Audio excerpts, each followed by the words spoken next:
Welcome to Real Talk Real Women. My name is Miriam Khalladi and today we have fitness and wellness expert, bikini athlete, fitness model, master personal trainer and entrepreneur Alexandra Wilson on the show. Welcome Alexandra, how are you?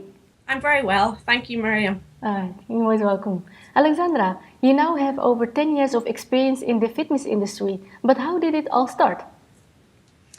It started way back in 2001, and at that stage I was actually employed. I was working in the food industry, and I'd always known that I had wanted to go self-employed at some stage, and I'd always had a passion and an interest in sport and and health and well-being.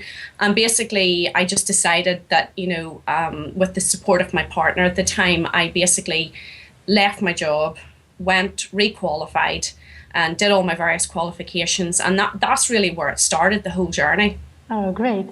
And in an article with Extra Fit, I read about how you battled with low self-worth and confidence and felt you always needed to win approval. You wanted to be perfect. What is the biggest lesson you learned during that time?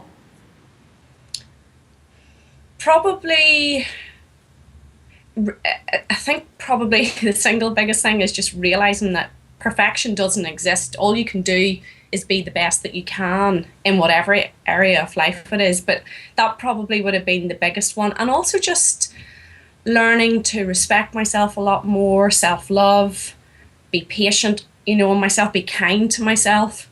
And I think really, at that stage, I really started, right up to this day, and I suspect ongoing, it's just a continuous journey really of self-awareness, self-improvement, that kind of thing. Yeah, great. When did you really go back to the basic and put your health and wellness first? And how difficult was that for you? Was it a matter of small changes over time? Yeah, I would say for me, one of the things I have to be very careful is not taking on too much. It's something that, I'm notorious. Anybody who knows me, I notoriously take on too many projects. And obviously, because I'm someone that likes to do things incredibly well, it can become really, really quite stressful. So, for me, kind of, chunking things down. I use a phrase sometimes as biting one chunk of the elephant off at a time. And for me, that analogy or baby steps is one way I really keep focused, keep calm and keep centered. And because there's always so much more stuff to do than there is hours in the day. So, but that would be one way how I've managed it, definitely. Oh, great. And you write about how you traveled to the United States to enter your first competition in 2009. How did that change things for you? That was a brilliant experience for me, because up until that point, weight training is my real passion, and there isn't that many sports where you can use that as the fundamental training kind of method in a competitive environment. I mean, you've got maybe powerlifting and a few other things, but I basically was told about the kind of fitness competing arena by a lady over in the States, and Rachel Cosgrove. And so I started to look into it and picked my competition. Rachel actually coached me on that one. And I would say that was a real game changer for me. And I found something that, I could use my weight training, which I love doing. And, and that was the main kind of way we trained for the competition. But it also gave me something to focus on and, an end goal in mind. And it's huge. It's a massive amount of fun, and you meet wonderful people, like Right. really, wonderful people. And again, that has taken me into different avenues, which I would never have suspected would have happened. So it's been brilliant. I've never regretted it at all. Amazing. And Alexandra, you went through tremendous struggles from being anorexic and depressed, spiraling into bulimia and going through a divorce. What advice would you give those watching who are going through a very difficult time in their lives right now?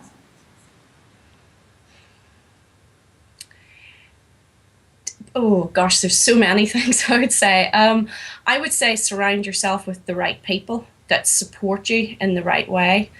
I would say do whatever you can to that helps you, because there's different things that help different people. So always tune into the things that raise your kind of vibrational energy as such, that's right for you.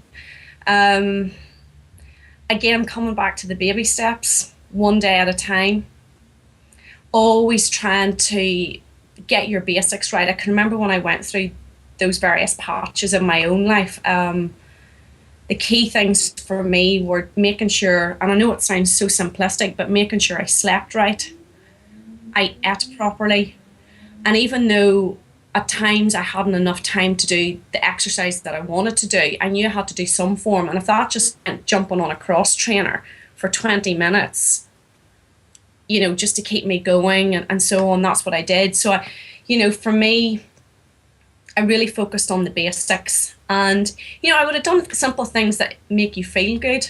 So whether it would be, you go out and you buy yourself a bunch of flowers, or you have nice candles. There's all sorts of, different things that you can use. And then a big one is making sure you talk and you communicate. So like I've used counselors a lot, and I'm a big, big advocate. Find the right one that suits you and your personality. Definitely. Wow, thank you. Great advice. Yeah, and the other thing I'd say is there's so much self-help stuff out there now, in terms of books, audios, podcasts, all those things. There is a lot of, help. And the other thing is surrounding yourself, as I said right at the start, with the, supportive people. And I've been very fortunate. Some of the girls that I've met through competing and, my networks and stuff, I've met some lovely people. And I don't know whether that's just coincidence, because I've heard other stories from other girls, but I've been very lucky in that I've got people who've been very supportive. Amazing. And do you think it's fair to say that your mental health and fitness are the key to developing a strong and healthy physique? And what advice can you give in regards to achieving and maintaining mental fitness? Gosh, I would definitely say they're 100% linked. And I would say, a big part of getting the type of fitness and health and physical physique that you want is all in your mind, and is all to do with your mental strength, and to me it's more important to actually to get, what's going on between your 2 ears working right, and then everything kind of just flows from there. So in terms of advice, again, I'm going to sound like I'm repeating myself. Surrounding yourself with the right people. Fitness in itself does give me mental strength. It's a bit like a chicken and egg, really. And it's certainly, when I feel physically strong, I'm mentally strong as well. I would also say do things that you enjoy doing and that, make you happy, and, that you're passionate around. Because, when you're doing that kind of stuff, you're naturally happy and you're naturally in a mentally better place. And I certainly personally have read, and listened to a lot of audios, about, things like Anthony Robbins, people who just really fire me up, definitely. And also role models, like people like I would look up to, so I would definitely say, to your listeners, find people who inspire you, that motivate you. And the only thing I would say about that is make sure you choose your role models really carefully, because not every role model is healthy. There's lots of girls out there, some very well known, some not, and they're not necessarily, they might look good, but that doesn't necessarily equate to health. Right. So role models, I would say, is a good one as well. Great. And you're also a highly successful coach, training with your clients in London, but also around the world over the phone and internet. And I've seen some incredible testimonies from your clients.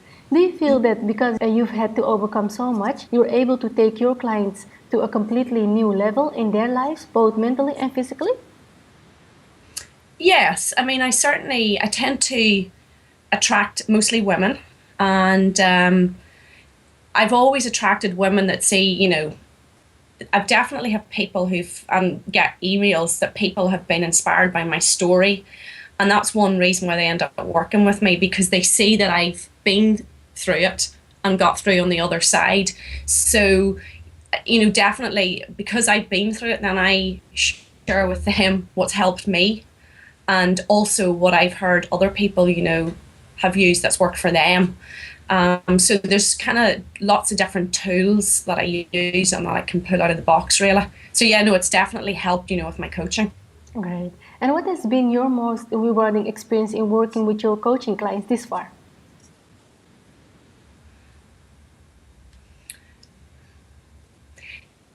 There's nothing beats the buzz when you know someone is starting to change and you can see it. And not just physically, Miriam, it might be you just see them, the spark coming in their eyes, they're starting to come alive, they're starting to find what they're about more, as a female.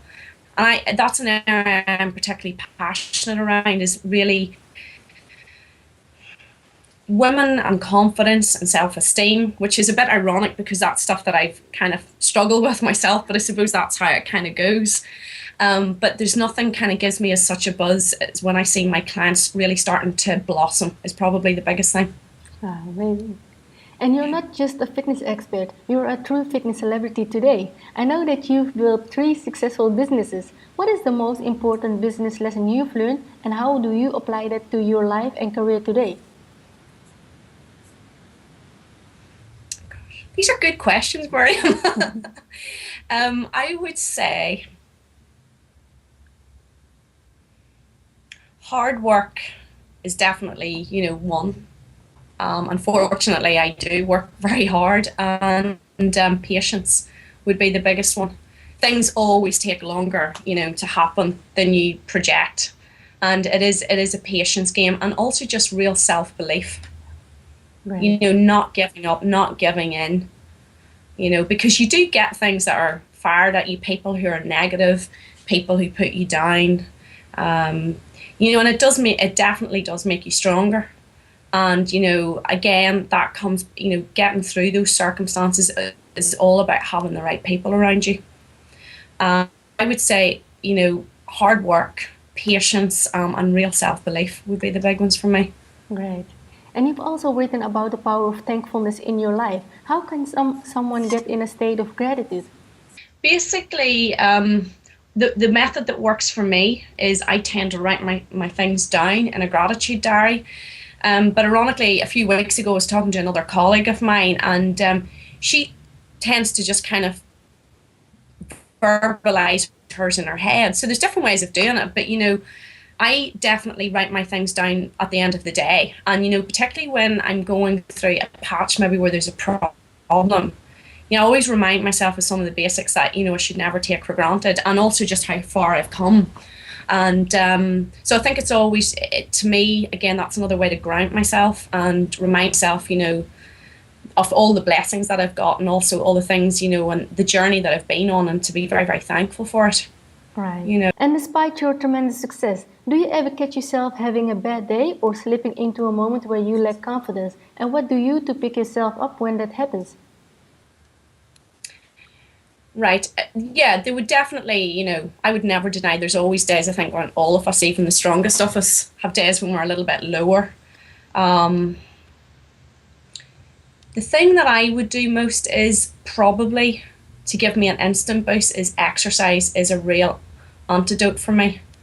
And I do think it's all, it's well researched and well proven about the endorphins and the happy hormone. And so exercise for me is a real kind of cure. I'd also say just doing something that kind of picks me up and gives me something like a feel-good factor. I know it might be a bit of a plaster job, and it's not the long-term solution, but, whether it's just, pampering myself or doing something that just gives me an instant feel-good factor, those would be the things, But as I said, that doesn't deal with it in the long term, but certainly to get me out of it, you just need to open the door enough to raise your mood level. And then once you're up anyway, you can generally get out of it, I agree, yes. And what is next for Alexandra? And what are some of your goals moving forward? Some of my goals moving forward. Well, basically, I'm getting involved with a supplement line that's coming to the UK in roughly about 4 months from now. So I'm really excited about that. It's a new supplement range that's just launched in the States called Body FX. So, anybody who'd be interested to know about that, just go to my website, alexandrawilson.com, and sign up to my e-news, because that's basically where I'll be releasing all the information through. And I'm also excited by some of the projects that are going on with Physique Elite, which is a training organization for personal trainers, and they run various courses, Miriam, like Y3T, which is Neil Hill's training principles and methods, and Chris Gethin's DTP. And there's a few other courses that they do as well, but I'm looking forward to all the projects and the exciting opportunities that are coming through from that, because they're really growing, and there's opportunities to work in India and abroad and so on. So that's really exciting.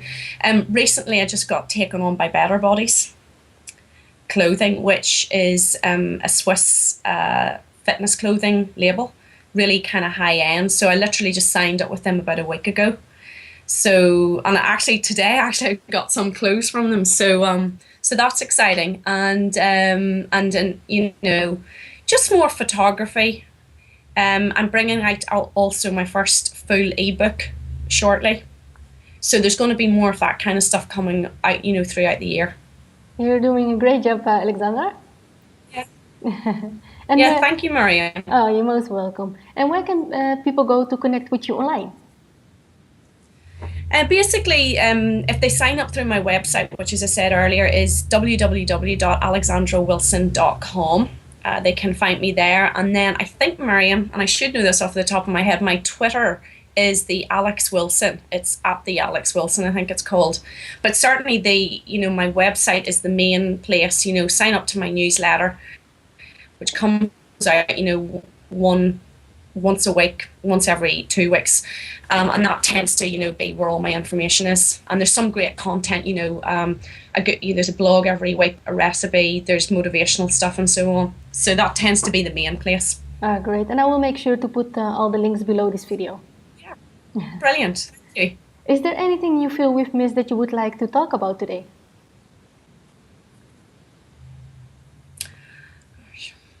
I don't think so. Just other than, really making sure, if you've got goals and dreams, whatever the viewers that are, or the listeners that are, tuning in here, is just really never to give up on those, and to keep your eye on the prize, really. And things are possible, but you do have to be consistent, and you do have to be patient, and your break will come. I've been in this industry a long time. And, you do have to kind of earn your stripes to a degree, and but the opportunities do come. And if you're consistent, as I said, and patient and hardworking and determined, it will happen. Agreed. Definitely. Alexandra, thank you so much for your openness and willingness to share. You are a true inspiration, and it was an honor to have you on the show. Yeah, thank you very much, Miriam. You're most welcome. And thank you so much for watching. My name is Miriam Khalladi, and I will see you on the next episode of Real Talk, Real Women.